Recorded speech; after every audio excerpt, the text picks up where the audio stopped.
ምናምን የምትለዋን የአማርኛ ቃል በእንግሊዘኛ ለመተካት ሞክራችሁ ታውቃላችሁ ወይ ለመጠቀም? ሶ ሊስትን ዛሬ ኢቲሲ የለመድናት ናት። ወዘተ ኢቲሲ ወይም ኤትሴትራ ይሏታል እነሱ። ተመሳሳይ ነገሮችን ለመጥቀስ የምንጠቀማት ናት። ዶት ዶት ዶትን እናስከትላለን ማለት ነው። ተጨማሪ ደግሞ ለምሳሌ what not and so forth and the like stuff like that።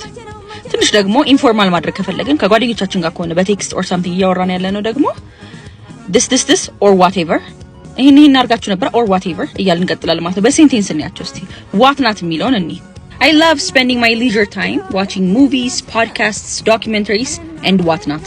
እነዚህ ነገሮችን በማየት እና የመሳሰሉትን ማሳለፍ ወዳለው ጊዜን እያልኩ ነው ማለት ነው። alright and so forth ደግሞ ከተባለ I went to the store to buy some carrots and cabbage and potatoes and so forth.